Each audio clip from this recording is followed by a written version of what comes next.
Hey y'all, it's Rick here with Uncommon Communion, and I did not record for Sunday on Saturday night, so you're not getting this until really quite late on Sunday, I'll be honest.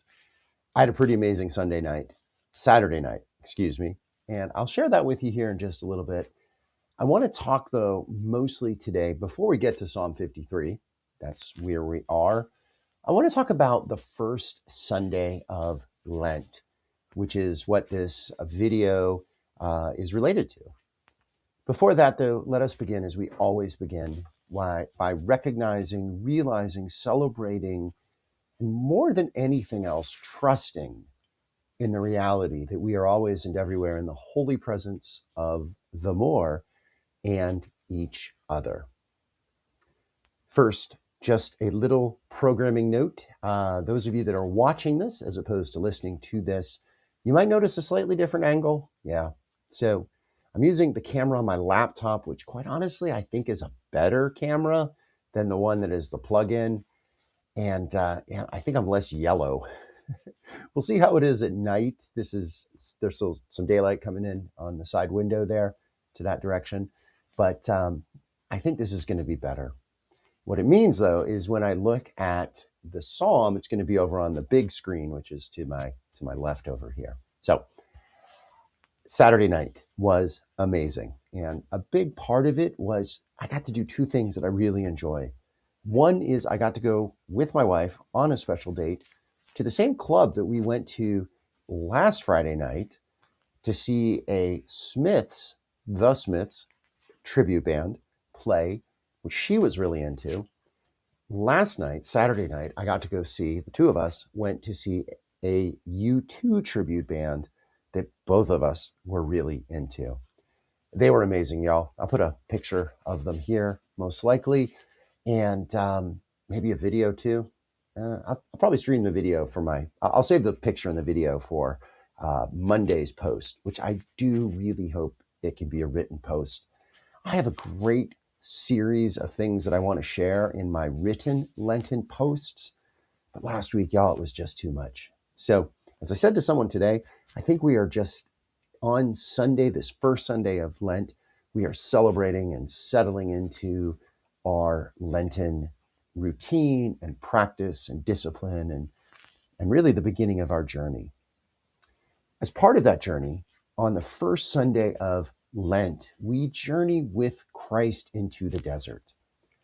And this is a very traditional beginning scripture, Sunday gospel scripture of the Lenten journey, the Lenten pilgrimage, because we see Christ himself after his baptism, before he breaks forth in his public ministry, going out into the desert and fasting and letting go of what his normal life looks like. Now, granted, he was already probably pretty ascetic from his time with John the Baptist, which probably was longer than the Bible really tells us.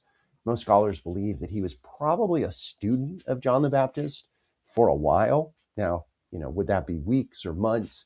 It's certainly more than just like a day or two, because the Gospels make it sort of seem like Jesus just kind of shows up, is baptized, and then leaves. There's a lot of other evidence, textual evidence that shows that is too brief of a period, most likely.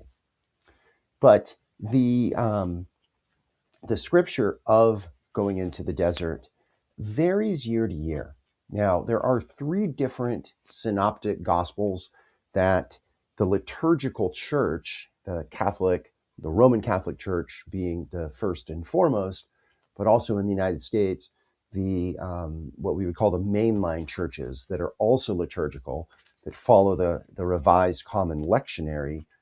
There's three different cycles, and the A cycle is Mark, the B cycle is Matthew, and the C cycle is Luke. And this year we are on the B cycle, the Matthew cycle, so we get the full three temptations in the desert. Mark just tells us about the temptations, just as Jesus goes and is tempted. Luke and Mark are interesting because in many ways they are identical, except that the second and third temptations are reversed. They're directly reversed. So in Matthew, let me I'm going to double check this to be sure. But in Matthew, we get a different ordering. So I'm going to call it up here. I just want to be clear. Don't want to mislead you as to scripture. So, and let me bring this up here. Here we go. So in Matthew's gospel, the second temptation is bowing down, or no, it's tossing off from the temple, right? And I think this is significant for Matthew because Matthew is a very Jewish, Christian oriented gospel, and the temple was very significant for Jews who became Christians, but just the people of Jesus's time, Jesus's own people. And here, the second temptation is throwing off of the temple and having God's angels catch him, right? And Jesus, of course, says, don't put your God to the test. And then the third one is bowing down to me, showing him the great nations of all the world and bowing down, and I will give you all of this, right? So, and then Luke changes those two. Why is this important, y'all? Because it is an example, a very clear and straightforward example of how the Bible is not literalistic, right?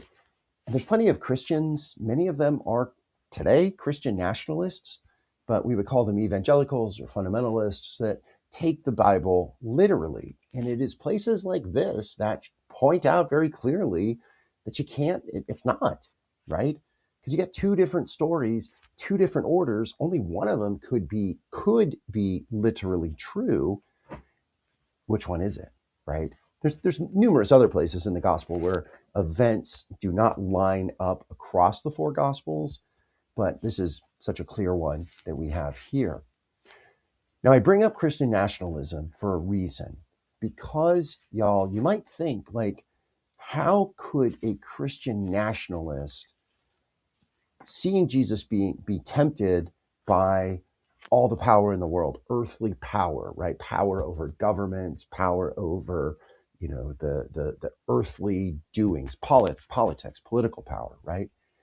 How could a Christian nationalist who has been so tightly wed, one in the same, with MAGA, how could they not get the fact that Jesus is rejecting that, right?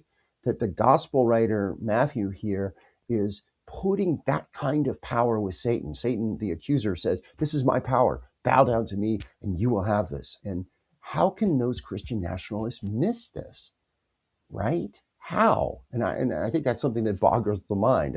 There's a lot of hows that I have about Christian nationalism, like how can they not miss the Sermon on the Mount, right? I mean, there's so many examples. What part of love your neighbor as yourself? Love God with all your heart, all your strength, and love your neighbor as yourself. How can you miss that, right? But I'll tell you one way that I know that they miss this scripture, right, that we get in the liturgical church today, is they just don't read it today, right? They might read it, but I doubt that they read it in any type of worship. Why? Now, and again, I want to say, folks, I'm making a broad generalization here, right?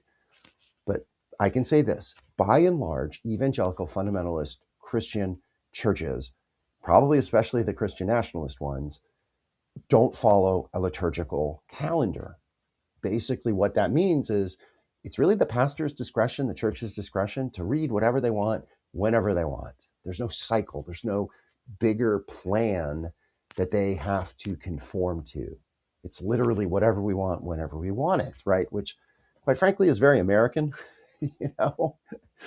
Americans don't like to, submit to outside,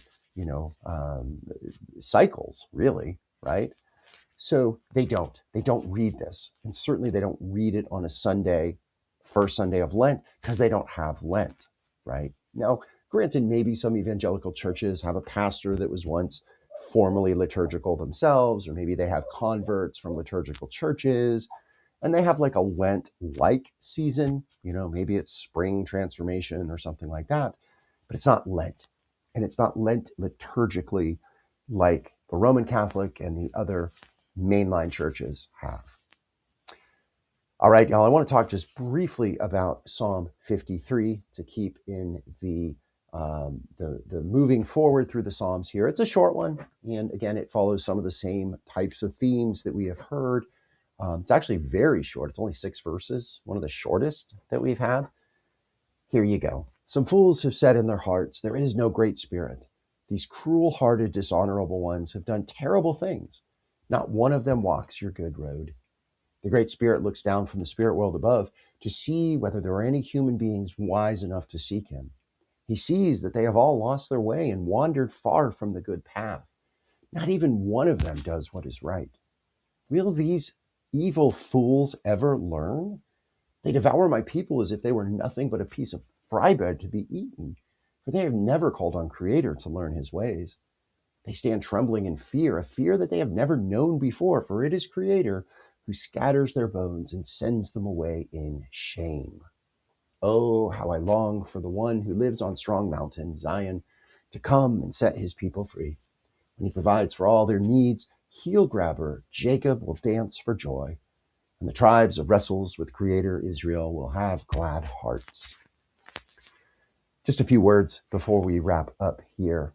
Again, this is one of the messianic psalms that Christians would read backwards into and say that, this is talking about Christ, that the psalmist David, who, again, the understanding is that Jesus of Nazareth comes from the house of David, the family of David.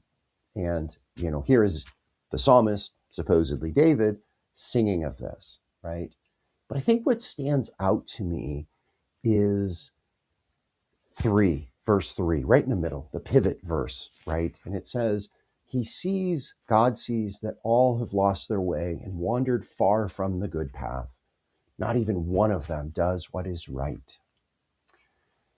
So I think, y'all, this is a good Lenten message, right? Because what we have here is we have a opportunity in Lent to look at what path we are walking on. What is distracting us from the good, harmonious way that the First People's Translation talks about, right? What is keeping us from that? And what can we let go of? What practices can we do? How can we fast? What deserts can we go out into? Maybe not literally, but figuratively, metaphorically, when we give things up, right?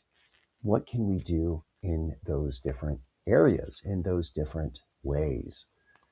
So I want to end with just an invitation to take a look at the video below. It is one of my favorite videos. I used to love showing this on the Monday after the first Sunday of Lent, which is, again, it's just such a beautiful video, I think, of the Jesus in the desert. I love the images and the music. My post below from last year will show you that with some still screenshots and so forth. So I encourage you to take a look at that.